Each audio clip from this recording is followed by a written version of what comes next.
$250 million in total jersey sales. That's the insane value of Shedeur Sanders' brand. But hold on, what portion of that mountain of money actually lands in his bank account? Stay tuned, because we're diving deep into the numbers, the secrets, and the shocking truth right now.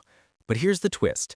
While those sales hit record-breaking numbers, the real question isn't how much got sold, it's how much he actually got paid. This is not just about money. This is about value, branding, ownership, and how a 21-year-old rookie just exposed the power structure of the entire NFL.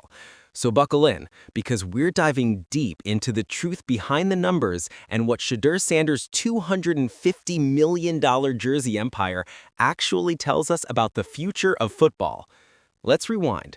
When Shedeur Sanders was drafted in the 5th round by the Cleveland Browns, most analysts shrugged. A few headlines here, a few segments there, but nothing major. That was until the jerseys hit the shelves. Within weeks, orders flooded online retailers. Browns jerseys with the name Sanders on the back sold out nationwide. Custom Prime-themed gear? Gone. Alternate colorways? Sold out. Even his Colorado Buffs jersey started surging again. Before anyone could react, $250 million in combined retail sales had been reported. Not hype, not projections, real cash exchanging hands. And this wasn't just Cleveland buying into a new rookie QB. This was a national moment. From high schoolers in Florida to fashion-forward fans in LA, everyone wanted a piece of Shedeur. He had become more than a football player. He was now a movement. But let's talk about money. $250 million sounds life-changing, but how much of that actually ends up in Shedeur Sanders' bank account? To understand this, we've got to break down how NFL jersey sales work. Here's how the money flows. Retailers, whether it's Fanatics, Dick's, or Amazon, they buy jerseys wholesale from the supplier and mark up the price. A jersey that retails for $140 may only cost $60 at wholesale. That $80 margin, that goes to the retailers. The NFL's cut. The NFL owns the licensing rights. Nike and Fanatics are just the official merch partners. The NFL takes 50 to 60% of the revenue right off the top. The team cut. The Browns receive a percentage for being the official team listed on the jersey. The NFLPA. A small royalty pool is set aside for players. Typically, individual players receive 2 to 5% of the retail price of their jersey. So let's crunch some conservative numbers. Retail price, $140. Estimated player royalty, 3%, $4.20 per jersey. $250 million in total jersey sales. That equals approximately 1.78 million jerseys sold. Now multiply 1.78 million times $4.20. That equals approximately $7.5 million. That's the gross royalty payout Shedeur might earn. But wait, we're not done. From that $7.5 million, here's what happens. Agent fees of 3 to 5%, taxes up to 40% depending on location, NFLPA share if his jersey rights are pooled, legal and marketing team cuts, and possibly shared revenue with Deion Sanders' media team if they have a branding partnership.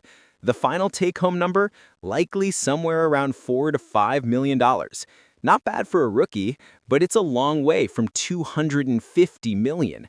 And that's the point. Shedeur just showed us something we rarely talk about.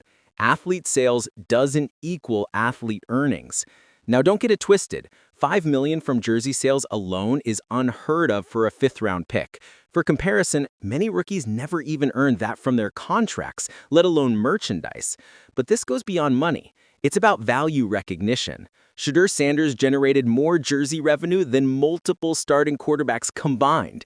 He outsold first-rounders, he outsold playoff stars, and he did it by being a brand, not just a player. That's the Shedeur effect. This moment sparks a massive shift in how we evaluate athletes, because Shedeur hasn't taken a single NFL snap, and yet his cultural presence is already impacting the NFL. He's not just playing for attention, he is the attention. Remember, he was already pulling in millions through NIL deals during college. At YouTube, Twitch, custom merch, appearances, Shedeur has built an entire economy around his name.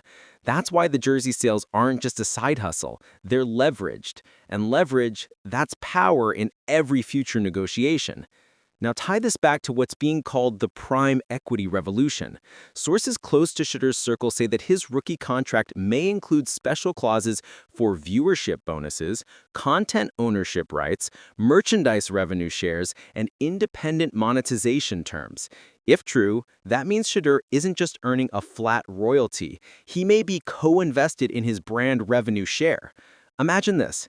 If even 10% of his jersey cut came with custom equity rights, Shedeur could be setting himself up for residual wealth that continues long after his rookie deal ends. This is a media mogul in shoulder pads. Want perspective? Patrick Mahomes didn't sell $250 million in jerseys as a rookie.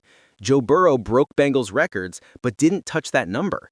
Tom Brady's early Patriots gear? Historical, sure, but never in the $250 million range at once. And yet, Shedeur Sanders, a fifth-rounder without a start, already shattered them all. Not because of rings, because of relevance.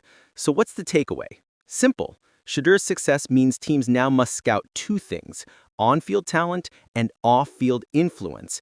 The next generation of players won't just want roster spots. They'll want content clauses, merch splits, royalty floors based on NIL history.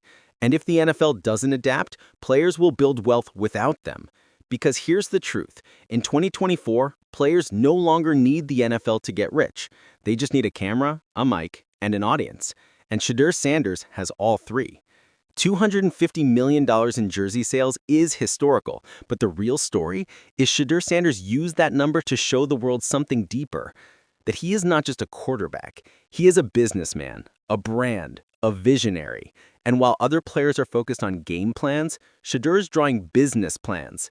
This isn't just hype.